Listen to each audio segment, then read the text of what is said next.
Hello everyone, you're listening to the Eiffel Tower podcast. My name is Oliver G. And I am Lena Norden G. And together we're going around the whole of Paris. Yes, we are. 20 districts, we're going 20 all the way down to 1, and we're up to number 3. Not much left to go now. It's kind of crazy. I was just looking through all the notes that we've taken. And it's pages and pages and pages and pages. Yeah, and pages. we've done so much. If you're just joining us, the idea is we spend a full day in each of these districts, and we've just completed the third. And what we're going to do in this podcast episode is we're going to explain the vibe of the third arrondissement. You might know it as the Marais, the upper Marais. And then we're going to tell you a few things we did and whether you should do them or not. Yeah, exactly. A few tips and tricks. Tips and tricks. And at the very end, we're going to give you our highly official scientific ranking out of 100. Exactly. You know, I notice a lot that when I share this online, the people who aren't listening to the podcast get really upset. They're like, you can't quantify an arrondissement. It's not that scientific. So that's the idea for today. But in brief, did you like the third? Yeah, I love the third. Did you like it more than the fourth? You'll have to wait and find out, everybody. Here comes some original music related to the third arrondissement.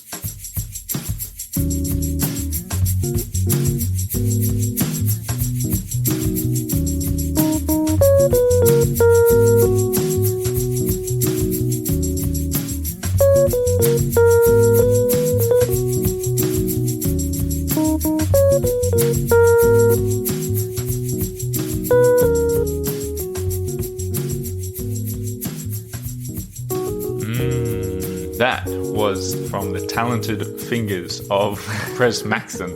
This is what he wrote for this one. He said, for the third arrondissement, some fun and musical games. The track for Picasso's arrondissement, more on Picasso in a second, is my take on a mid-2000s era rock tune called Libre comme Picasso by Pascal Obispo, or Obispo perhaps, whose name is an anagram for Pablo Picasso. Oh, big fan of anagrams. Very clever. But in the middle, I broke it. So in the middle, if you guys watch a YouTube video, there's going to be a longer version of this song.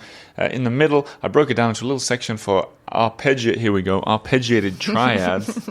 Because we all know what that means, of course. He wrote in brackets because troisième, of course. Yes. And then we end with the gorgeous song Paris by Yael Naïm, which I chose because it's one of my favorite Paris songs, but it's also a waltz, meaning that it has 3 beats per measure. I love it. I'm obsessed with all these little inside jokes. The matryoshka, what was it? The matryoshka of music? Yes. Pres Maxson, his music. It's just like a gift within a gift within a gift. Yes. Yes, it's an arpeggiated triad. That's within exactly what it is. And speaking of triads, let's get into what we did in the third. What do you think? What's a triad and what's a triad? I don't know. I'm thinking a tripod. Are you thinking tripod? Speaking of tripod, a little brief aside. In between recording for the fourth and the third was Bastille Day in France, and I set up a tripod on a private rooftop in the 7th arrondissement and live streamed the whole fireworks. So if anyone wants to check that out on YouTube, went crazy on YouTube. Had 10,000 views straight away. It's a good show. Yeah. Do you remember? It takes 15 minutes before it begins. Yeah, they say it starts at 11. It does not start at 11. So nothing much happened in the live stream. And then I kind of got bored of it. And you can hear in the background, because we were standing quite away from the camera. I said something like, that's enough. It's going to start in 3 seconds. 3, 2, 1. And then the first one went up. Yeah, it was really weird. That was amazing. Yeah. That's got nothing to do with the third. No. So let's talk about the vibe of the third a little bit. All right. I think it's a little bit dear to your heart. As a fashionista and a... Yeah, well, I feel like it's a very sociable arrondissement. So many cafes and restaurants and bars. It's just spilling over everywhere. A lot of great people watching. I noticed that and too. And especially on Rue de Bretagne. Yes. Yeah, it's just so good. A lot of models and people working in fashion studios and that sort of thing. A lot of galleristas.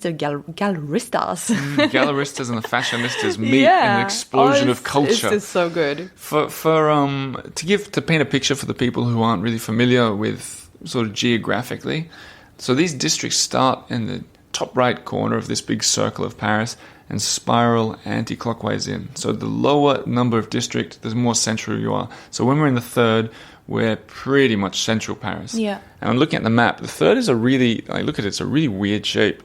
It's like a, it looks like a... It's like a skewed triangle. Yeah, I was going to say it looks like the head of an animal. Kind of, like it looks like a big square going down to the nose there. Yeah. Which makes it hard to explore because the fourth below it is just a little box. Mm-hmm. Whereas you could walk from one corner, the bottom right here, to the top left. That would be a very long walk. So it's actually a lot bigger than you.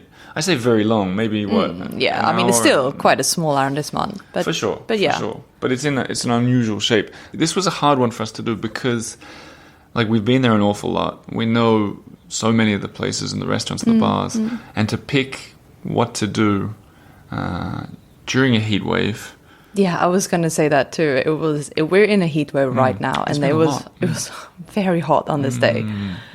So that's very good for like museum visits. Exactly, and that's what we did. And popping into a few cafes and bars. Well, I mean, speaking of museums, look at just on the Google Maps here, straight away in this tiny arrondissement, you've got the Carnaval Museum, Musée Cognac J, the Hunting and Nature Museum, the Chasse et de la Nature.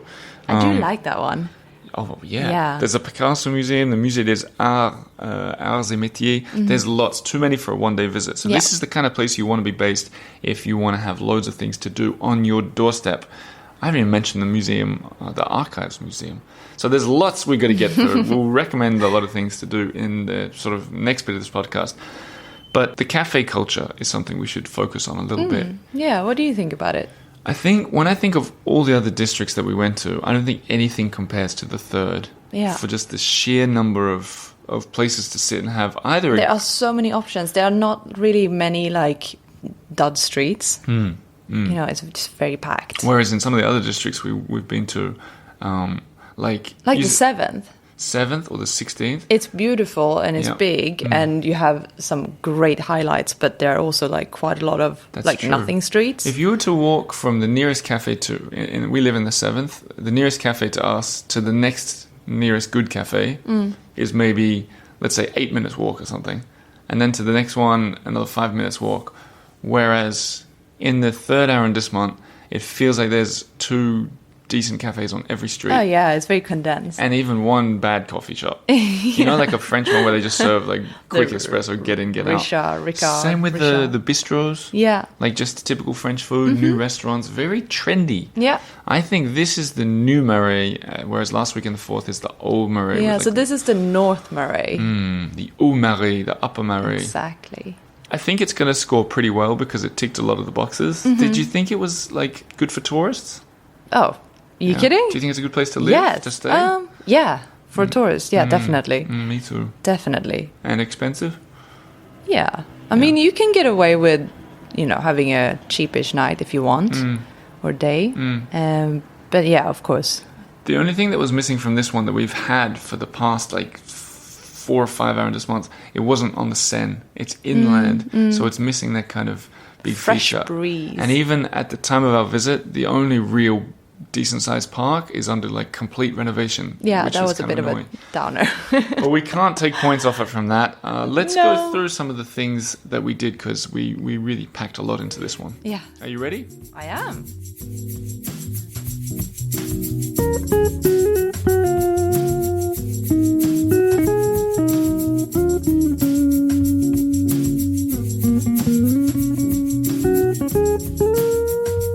Time to turn the tables.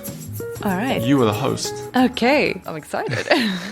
Where to start? So many questions. At the beginning. I will start with, so for this day in the 3rd, you actually headed out first alone without me and our son Otis. And you had breakfast. Tell me a little bit more about that. And went to a museum that I don't think you've been to. No, I haven't. Yeah. So I missed out on that one. So breakfast was... you know what? It was one of your bucket list items was to have breakfast alone on a terrace. Yeah, Why I know. did you say that out of interest? On my bucket list? Yeah, what was the... Well, I just feel like there's something that is so achievable, but in daily life, very easy to forget, especially when you have a little baby at home. You know, you just don't really think about it. Is it the appeal getting away from me and the boy, or is the appeal like... No, it's not like that. The appeal is just to sit and just with your own thoughts for a while, you know? and do something very, simple. Just have a breakfast. Maybe have a book. Maybe not. Just, watch Paris wake up. And Well, that's exactly what I did. I didn't know which one to choose because there's so many places. And as with everything on this show, I decided to pick something that I haven't done before, right? Because this show, like, especially in the areas we know really well, you pick something new so we can sort of review it.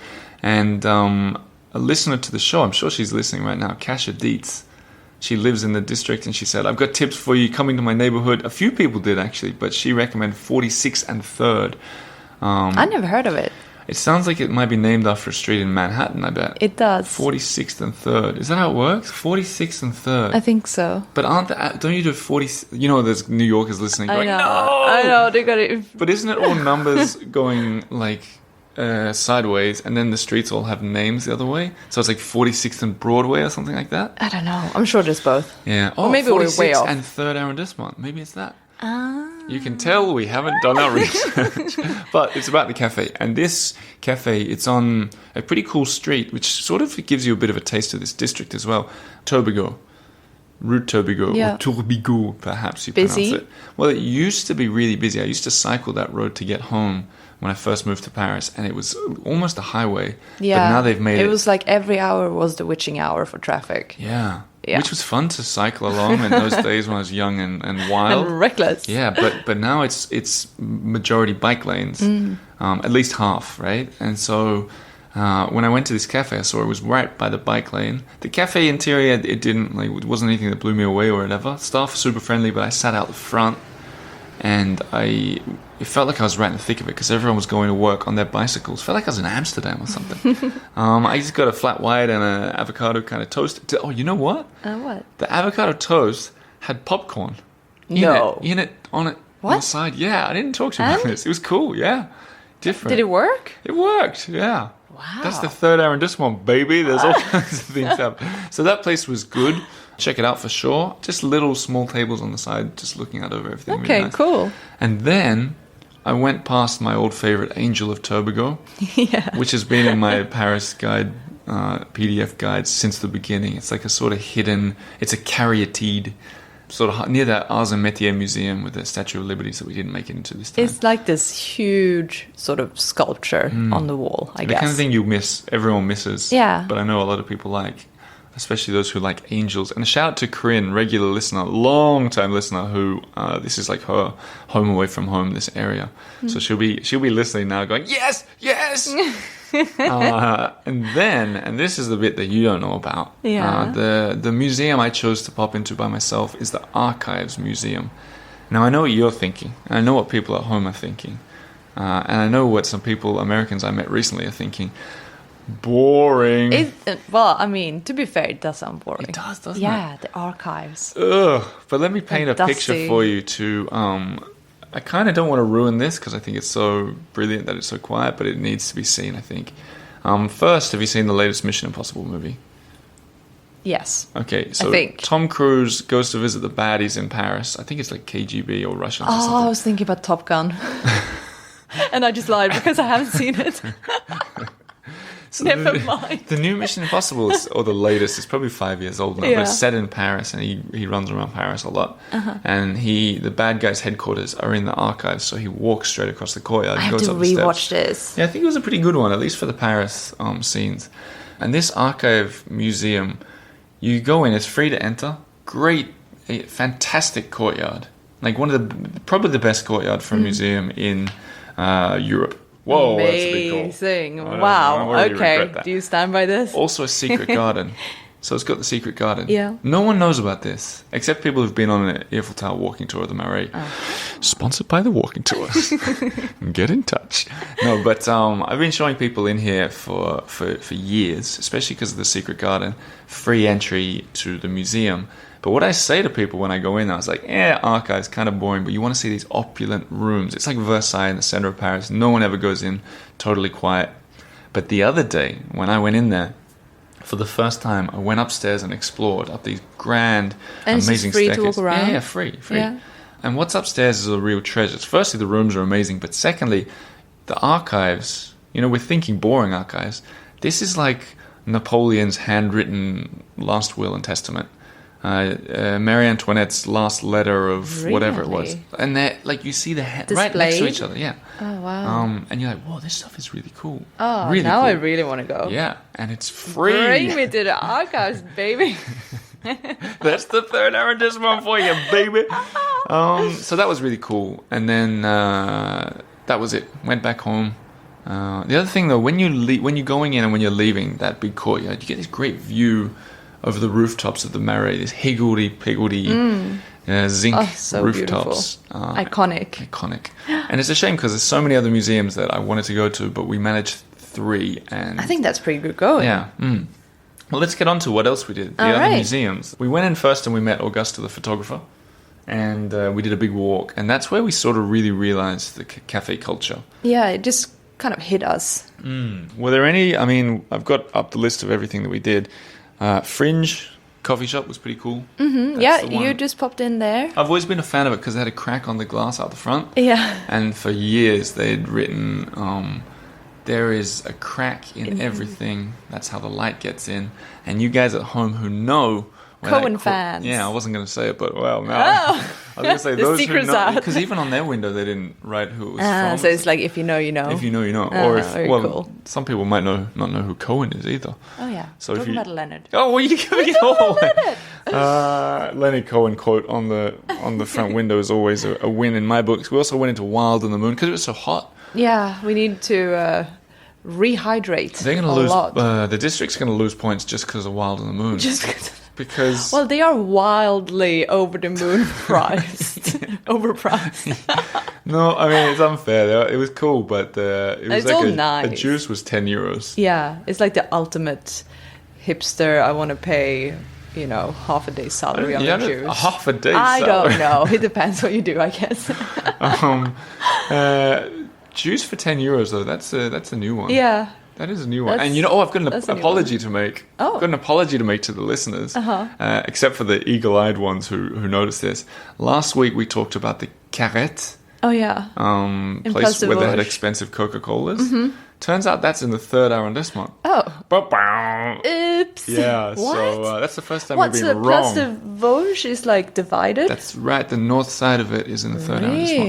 Really? So the archives is right on the border. That street, right through the middle of them, is Yeah. really good. Rue Franc-Bourgeois. Really, really cool street. You should walk that. Yeah, is that it's like good for shopping as well? Yep. Yeah. Good for yeah. shopping. Lots of cool little treats on either side. You're straddling the I arrondissement. can't believe Carrette is in the 3rd, but well, okay. And I think I said last great. week, I said something like, oh, you're going to lose points for those Coca-Colas. And now, Oh, no. yeah. So the 3rd's going to suffer Okay. twice. So they have expensive juices and Cokes. Okay, good to know. Expensive, we're saying that because if you're staying in the Ritz, you're going to think they're cheap. Yeah, sure. But based on the rest of Paris, Yeah. like you go into the No, supermarket, but also you get it for a quarter it's of the price. very nice. Like it's a nice It's experience. a delicious Coca-Cola and delicious... Anyway, another thing that we did with Augusta, the photographer, we went into the Marché des Enfants Rouges. Yeah, I love this spot. It's kind of like a small-ish covered food market I'm torn with about it. restaurants. I'm torn. You're torn? Why? Yeah, because I've been in there, I don't know, 20 times or something. Uh-huh. I've never walked out going, that was awesome. Really? Oh, I like to meet for a burger there. You like Okay. to... I like to meet for a burger, sit by the counter, and have a good time. I feel like you're trying to make yourself like more of a local than you really are. I'm not a local at How all. many times have you met for a Maybe burger? 3 Yeah, times. okay, fair enough. And I've liked all 3. Yeah, that burger place is good. Except I feel like when you go in there, I always feel a bit confused in there. I'm always like, what's really I going know. on in here? Yeah, it is a bit intimidating. There's a lot of international foods, which is cool. A lot of choices, but Augusta, it's the like photographer, you don't know where to start or end. And Augusta broke off from us to take some pictures, and she said that she noticed a lot of confused tourist in there. I think she said surprised. Americans. She's American too. I think she said like a lot of people like going, but where should we eat? Yeah. Where's the spot? No, but also this is kind of confusing because, like, are you queuing up here and you order here and you pay there? And Yeah. where do you get the food? It's a little bit of a mess. Yeah. But, And a lot of Just people like stand for a couple of minutes and observe, and you'll be fine. And a lot of people say you've got to go to the Marché des Enfants Rouges, but the problem with that is, where do you go once you're in there? Yeah. You know, so you get in there and Go you're to like, the now burger what? spot. It's like saying you've got to go to Disneyland, and then you get to Disneyland and you're like, You're where stuck do in I the start? pirate's What's cave. the best? Yeah. I've still never been to the French Disney. Is it Disneyland, Disney World? One day. One day. One day when Otis is older, perhaps. Then we went into that big park that was closed. Yeah. Big part of the park was closed. Do you remember the name of that park? It's the Square du Temple. Du Temple, yeah. On a nice day, that park is a perfect, picturesque little mini park. Yeah. Bigger than... It's got a little pond. It's got little, like, chicken birds running around. Yeah, what is that I don't know. thing? They got really weird birds. Yeah, they got like a scientific experiment of a duck in Yeah, there. it's so weird. It looks like a duck crossed with a chicken crossed with a rooster. Yeah. Crossed with And something. it just lives there. Crossed with something you'd find in one of the stalls at the Marché des Enfants Rouges. Just walking around makes for a great picture. And there's table tennis tables and like a. It's like a little pergola. Yeah. Pagoda. Pagoda. Yeah. Whatever. No one knows. Gosh, we're coming off as unknowledgeable in this one. But then we finished that sort of walk with Augusta, went into some of the really small parks, like near where the Swedish Institute is, which is a really cool little stop-off. Yeah, good cafe. Like there's this square, I think it's called Georges Quin, and it's got all these ancient... what? C-A-I-N. Quin. Oh, okay. Quin. Quin. Quin. You don't need to pronounce it, you just need to get in there. It's a very small little dog park, but they've got all these ancient like relics on the wall. Oh, yeah. I went in there with Cara Black, the author, once. It's a rose garden, isn't it? It's just loads of like flowers and roses everywhere. Are we thinking about the same one? Are you thinking about the one... No, I'm thinking about the one we went with Augusta, the photographer. Yeah. And Because the there's that statue other in the rose middle. garden too. Yeah. Not thinking about that I'll one. do a whole post. Loads of rose gardens. Yeah. Yeah. But a cool experience way back for the people who've been following for a while. Cara Black, the crime author, I visited some of the places where she set scenes from her book on a live video, and that little park was, I can't exactly remember, but it's from Murder in the Marais, her first book. She probably can't even remember. And it's like there was an entrance to the catacombs there, or like a Nazi meeting or something like that. It was cool to be there with the author of the scene. Of course. So the little parks are really cool. Augusta left, and you and I did some museum Hopping. You know what we actually did that was a bit different is we took Otis home early. Big shout out to Julene, who dared put him to bed I know, and look and after him. feed him. Yeah. Wow. Thanks, Bravo. Julene. You know, we get a lot of messages nowadays for people like, I need a babysitter. send Julene to us. Maybe we should start a babysitting service. But it was cool for us because it meant that we could go into these museums which aren't exactly wheel friendly and are very small, and you don't want to have a baby going around the Picasso Museum because you don't want him to grab a priceless artifact off the Imagine wall that goat. and spit on it. Oh, yeah. The what? You know that goat? He would have loved that, the Picasso goat. Yeah. But first we went to the Musée Carnavalet, and this is a museum that everybody should add to the top of their list. It was amazing. So much better than I thought. I've never been before, and I'm so glad we went. Well, Can't wait to go back. Yeah, let's be honest about this. I said it should be at the top of your list. Do you honestly agree with that? I think, yeah, definitely up there. If you're into Paris and the history, and there's so many different sections. It's like architecture. It's all Architecture, sorts of ancient different- history, maps, like models of old Yeah, things, like trinkets, beautiful paintings, all sorts. There's that. It's hard to room. define. It's just It like is, the history isn't of it? yeah. It's a bit just like Museum Paris of itself. Paris. Hard to define. We didn't see the half of it, but I was just thinking, is it at the top because, you know, Musée d'Orsay, Musée du Louvre, if you're on your first trip to Paris. Yeah, sure. You should probably see some of those. But this is Next a level. strong And what one. makes it even cooler is it's always been a favorite for people, but it's been closed for the past 5 years while they did a thorough facelift on it. And now it's recently reopened. And it looks amazing. I've got a cool story I'm sharing for my next book, but I was there before it opened, and I had an exceptional experience there. I'm saving it. This place is special for me after I got in there. One of the highlights of it that I think a lot of people take photos of is the entry. You go in, there's this big, beautiful, like white hall with a beautiful staircase at the end, and all over the walls are these old Paris signs. Yeah, and hanging from the ceiling. Like signs as in like butcher shop or hairdressers. But there's another thing that we want to talk about. How much do we give away right now? A lot? I don't know. Okay, so I think you lead. I think a lot of new listeners, I know a lot of new listeners don't know that we, Lena and I, make children's books. And when I went to this museum, around late May, because it was the day that Otis was due to be born. That's how I remember when it was. Yeah. My eye was caught by a display in there, a full cabinet full of unusual trinkets marking a period in the 1820s. Gosh, that's now really giving it away. And I was struck by it. There's a story I'd heard before about an animal in Paris, and I said to Lena, I think it was, or maybe I talked to you about it, took some pictures, and then very recently we decided we'd make a really good children's book. Yeah, it's an ideal story. So we've been working on this children's book for the past, simultaneously while we're doing this season. Yeah. And it's finished. So it's going to be our third children's book. We're going to do another Kickstarter to launch it, and keep an eye on social media and the newsletter, because I'll give away everything in the coming days. I'm so excited for this one. I think it's going to be really fun. Yeah, and it's going to be like Kai the Crocodile was our first one. That was based on a true story, but there was a lot of like wink, wink, nudge, nudge, imagine if. But this is perfectly true story with fewer winks and nudges, but a bit of imagination. Yeah, and the finish of the book, like the last page, is such like it's the most hilarious like conspiracy theory. Yeah, I did chuck in a conspiracy theory. Oh, it's so funny. I think you're going to love it. I think everyone's going to love this one. I sense this is going to be the most popular one. I kind of hope so. So the other thing, the reason I give everyone the heads up to keep an eye on social media is because what we usually do is a Kickstarter to launch it, and it's essentially pre-sales, so we know how many to print. We self-publish it.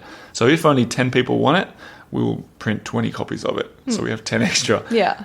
If 50,000 people want it, then we'll print more, But also I'm giving you the heads up because like with every book we've ever made so far, there'll be the option at a higher tier to get your name or a loved one's name immortalized in the book. And what we've done this time, can we say what we've done? Or is I think so. I think we can reveal that. So we always do it differently. This time it's going to be a map of Paris. And, there's bells. It's almost like it's meant to be. It's going to be a map of the Paris streets, but instead of being Avenue de Champs-Élysées, it'll be Avenue de Otis, for example. So people can pay to have the name. Or like Rue de Oliver. Exactly. Yeah. Or whatever your name might be. Exactly. Stevie Nicks, for example. Stevie Nicks. It could be, Rue de Stevie Nicks. Might. You never know. You never know. So you have to be quick to get those ones because they sell out usually very quickly. Now, after the Musée du Carnavalet, sounds like Carnavalet. If you can't understand and this might be a little heads up because I know I spoke to a woman the other day and she was like, oh yeah, I really want to go. It's the one with like the fairground, like the Carnival Museum. Oh no. And I was like, no, that's in the 12th. That's Musée totally... des Arts Forains. Exactly, like the fairground museum. So she thought they were the same thing. Yeah. And I was like, no. You know that Georges Quint and Musée des Arts Forains, both of them could be Georges Quint and Musée des Arts Forains, because I got corrected on that museum and now I'm doubting everything. You know? No, I doubt it too. Okay. I don't know. So, anyways, the other thing to say about the Carnavalet is it's free, which I think is classy that they let us in for free. And they have the best air condition. Then we went to another museum directly just around the corner, the Picasso Museum. I'm torn about Picasso as a man because I read very recently the book written by his granddaughter, and I suppose you got to take every book that you ever read like this with a pinch of salt, as in I don't know how true it all is, but she painted him out to be a monster. Yeah, it's true. Do you read it as well? Yeah. Like horrible, like a horrible man. And it's hard, because we both just read it, it's hard to separate the man from the work. I don't know, there's a whole discussion to get into that. Yeah, I think that's another subject almost. It's a whole different subject. But if I had to critique that book, the first 60 pages or 70 pages are written from her memory before she was, do you remember how old? Like 9? 9. Yeah. Yeah, 60 pages in, after all this like slamming on Picasso, she goes, when I turned 9. I barely have memories before I was, 20? Yeah, me too. 5? But it's a good read if you want to get a glimpse into Picasso, the beautiful Riviera where he spent a lot of time. He had a museum in Antibes as well, which is really cool and worth a look if you're ever down in that part of the world. But also he has a museum in his honor in the Marais, 17th century building, beautiful. It's huge. Beautiful. So many floors. That staircase going up is worth the price of admission, even if you don't like Picasso. Yeah. I was stunned by that. That was beautiful. January 2020, I interviewed I'm not sure if she's still the curator, but I interviewed Emilia Filippo about the museum. If anyone wants to check that out as well on the podcast. She told me at the time, it stuck with me, 90,000 pieces. Are you sure? That's what she said. Either that were in there or that he'd done. I think there's 5,000 pieces in there, but he did 90,000 in his life. Oh, right. Imagine Wow. that. I can't even believe there's 5,000 pieces in there. Yeah. So you've got a lot Maybe to look at. they're all in storage. Yeah, maybe. But no, there were loads. Beautiful building, spread over 3 floors, and yeah, really cool to see. Because Picasso, they filmed him in color, and so there's like. Yeah, you see him like life size, kind of following you around. I like the way they did it. There's videos of him making something next to the actual product. piece of artwork. I've not seen anything like that around elsewhere in Paris. Yeah, that's really nice. Did you like the art, the museum, the way they set it out? Yeah, I did. I did. It was very like, you can go up little staircases here and come down another way. It's like, it's almost a bit like a labyrinth, and the ceilings get lower and lower the higher up you get, and it's it's got a good vibe in there, I think. Do you know what I feel? I was thinking when I was in there is, I felt like there weren't that many like knock your socks off famous Picasso pieces. Yeah, that's what I was missing. And you know what I think is that they're loaned out. They're all in like the bigger museums. How many times have you seen a Picasso? But also there's there's the Picasso Museum in Paris and Antibes, like 2 big museums just for him. Dude, that's. And then you think something. Like I know there's big Picassos in Pompidou, for example. Yeah. The probably Guernica is that in? I don't know. That's 4th arrondissement. Forget about that. But also like in like even Musée d'Orsay, I remember I've seen Picasso works abroad. Yeah. So, I mean, everybody's probably seen Picasso Very somewhere. prolific. Good idea. 90,000 paintings and then spread them to every museum in the universe. Yes. But that was a bit of a letdown not to see, like the greatest hits. Yeah. One thing that was cool was to see some of the pieces that were described in the book by his granddaughter. Why didn't you tell me? What did you see? Yeah, like that picture. No, she just like brushed over it really quickly, but it was one of her father, so Picasso's son, Paolo, I think. Right. As a little like peasant boy, I think it's called. Is it peasant boy? I think it's called that. I think the actual artwork is called. Oh, right. Something like that. You know what? I said that But yeah, it's a very different style. Like, that doesn't look like a Picasso. It just looked more like I said that that he was a horrible man. Like, the way, just to sort of qualify that a little bit, is that he didn't, he had, allegedly, according to the book, he had these grandkids that he ignored. Like, totally ignored. And they'd come around, and he'd be like, no, don't have time. And I noticed that it was quite interesting. This could be a huge topic one day. But the way that they'd written everything, it's all very like an homage to Picasso. Like they'd never sell that book in there. No.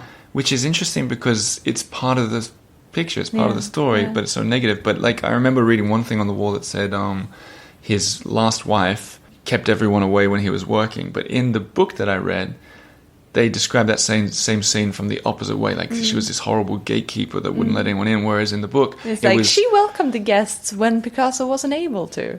Yeah, but also they acknowledged that she didn't let people in, but they said it in a way like to let him continue making masterpieces. So it was. I'd love to see a museum that showed both sides of great men and women from out the history. I feel like in Sweden they'd do that. Don't you think? Yeah. Sweden's like super open to... Anyway, that's a whole... It's got nothing to do with the third arrondissement. Yeah, you know what does? No, what? What we did next. Oh, yes. What we did from there is we took a walk down Rue de Touraine, which I stand by as one of the best streets in Paris for doors. I used to say it was the best until I went down Rue de Varennes. Touraine. Yeah, if it ends in R-E-N-N-E, you're into a good thing. But we walked down there and we had a really early dinner because it was so hot and we were exhausted at Le Progrès. You spoke about Rue Bretagne before and people watching. And this is on it. This is where it's at. Yeah. If you're a foodie, you might be left disappointed. I mean, it's just totally classic bistro style. You know, they had the club sandwiches, you got your little Caesar salads. It's very standard. But I think when you think about Paris and bistros, that's what you think about. The waiters were charming and had no nonsense approach. You know, like, but still charming. You know, they're like a diplomat. Yeah. They're so good at it. Like, he came and we'd chosen half, or we'd chosen the drinks. And I go, do you mind coming back? We haven't got the food. And he goes, we're open till 2. You take your time. And then disappeared. You know, like these kind of... Yeah, so perfect. Yeah, I loved it. I'm a big fan of this place. It's one of the best spots for people watching. They have, you know what I like about it? They have the bowl for bread that they latch onto the side of the table. Yes. I love that. Yeah. Big fan of that. Yeah. Like a points. little, you know, on the scooter, the sidecar. Yes. Yeah, it's like a sidecar of bread. Reasonably priced. All the chairs are facing outwards. That's what you want. Yeah. If you want the bistro experience. Otherwise, you do as we did as well. As we went down to Marais Celeste. Another really good spot. Bit of a Marais classic. We initially thought to eat there. This was a tricky one because we thought to eat there and we thought to eat at Chez Genou, another famous old place around the corner. But we hadn't really booked in time and, you know, blah, blah, blah. It didn't happen. And so even at Marais Celeste, they let us in for a drink, but not for dinner. And it was good. It was cool. A lot of, I think, celebs hang out there. Yeah. I think I heard once that Scarlett Johansson was there. Really? Yeah. Didn't she have a popcorn shop around the corner? In the Marais as well. Whatever happened to the popcorn shop? They are on your avocado toast. That's the leftovers. But Marais Celeste, really good. A hip place to be. You said when we were there, at there and the Prograde, that they're the kind of place that Eddie should go, my brother, who's editing us right now. So I guess you're saying it's good for the young and creative hip. crowds. That sums up the Marais. But if you're not young and you're not hip, you'll still find good stuff to do. Like the museums, for example. Oh, well, yeah, hip or not hip, you know. Can hip people go to the museums too? I don't know. What were we doing there? The last thing we did before we get into our scores is we went to a bar recommended by our researcher, Charlotte. And she said go to the Cambridge Public House. And she reminded me, we'd been there before. And I'm going to give like the 50th shout out to Forrest Collins. Because last time I was there with you, we bumped into her there. Yeah. And that's so how nice. you know it's a good place. Yeah. And they were really friendly staff. Yeah, super friendly. Really nice. Yeah, it's cool and it's like pretty unassuming, like very relaxed. And we got there, because we were there a bit early, we got chatting. We were sitting at the bar, chatting to the bartenders. Great place. And usually we stay out till like midnight. But the heat got to us and we were exhausted. We were like, let's call it. Yeah. So we called it after that as a full day. Yeah. And now's a good time to bring on the scores.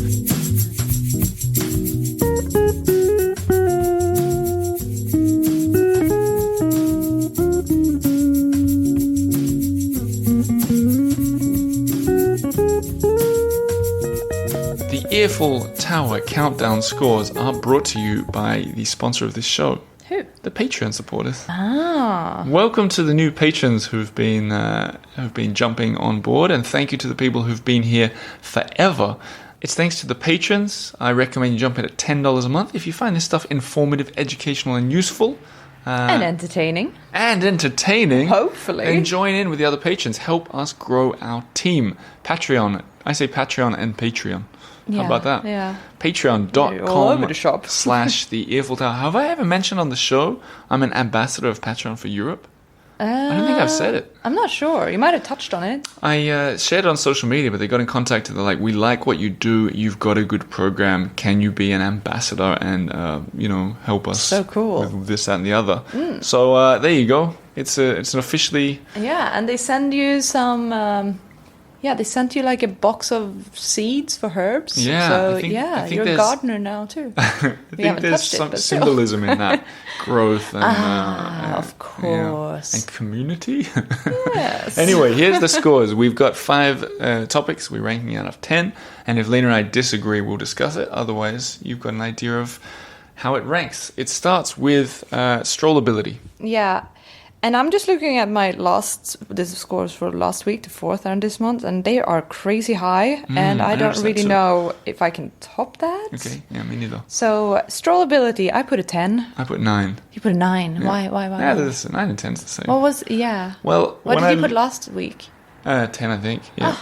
Well, really? I looked at the shape of the arrondissement. Yeah. And I was like, it's long from side to side. You didn't like the shape of it? Also, hang on, I gave it He's a a 9. shapist. I gave it a 9. No, but I gave also it a I thought there 10. were a few streets where there wasn't much happening, whereas in the 4th it was like, you can't go wrong. Plus, I love the 4th. Okay, whatever. Hey, we agree more or less. What did you give for affordability? I put a 4. I gave it a 6. What? Yeah. Oh. Free Marais Museum. Yeah. So there's an average of 5. That's pretty fair. Cool. Shareability. The idea of can you just take a picture and share it with your friends? Most definitely yes. What did you put? I put a 10. I put 8. Okay, I'll put a 9. No, you put a 10. I'm gonna put it 9. No, we never change. Okay. 10's fine. I 10. think. Tourist ability. Yeah. Tourist hits? Yeah. Did you put a 10 again? Yeah. That deserves a 10. I put 8. You're being stingy here. No, but I don't think 8 is stingy. I Well, also I've- think like I gave a 10 to the 7th arrondissement where there's the Eiffel Tower and the Musée d'Orsay and Okay. stuff. I think a lot of people wouldn't know any of these tourist hits. Yeah, but they should. They should. And that's why I gave it a 10. Well, you're doing a whole different tense here. Yeah, it's highly scientific, as you can hear. How dare you call me stingy for an 8? If I got 8 out of 10 on a test, I'd be thrilled. Any test. Ever. And that says a lot about us. Accessibility, I gave 10. Yeah, me too. There you go. It's Yeah. very accessible. Center of Paris. Very. You can walk all over it. Scores. What do yours add up to? 44. Mine's 41, so that Okay. makes 85. Oh. Very good score. I think that puts it in second place. I'm glad too because the 7th topped, and then the 6th topped that, and then 5th Yeah. topped, and the 4th topped. Yeah. It's time we go down again. Yeah, put it in its place. Yeah, put the 3rd in its place. Yeah. So that's it's still an exceptional score, and I think that gives all the reason that you need to go and visit if all the other things we've mentioned haven't. Now, I want to just say some important housekeeping here. Every week I put out a blog with all the pictures from Augusta the photographer, put together by Charlotte, with all the links, all the maps, everything. The EiffelTower.com. Check it out on social media where Lena at Parisian Postcards and me at the Eiffel Tower share all the things that we've been up to from this arrondissement. And YouTube, where Eddie edits a beautiful video to the music of Press Maxon.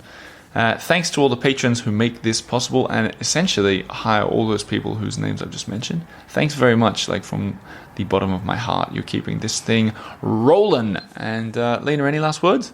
No, see you next week For the second, where we used to live, where we started our Paris Yes. adventure. Get ready for a serious injection of nostalgia. Rue Montagueil, Rue Greneta. Oh my Our old goodness. stomping grounds. We'll see you guys then. Merci for listening to our podcast. And let's finish this countdown on a high. Let's do it. All right.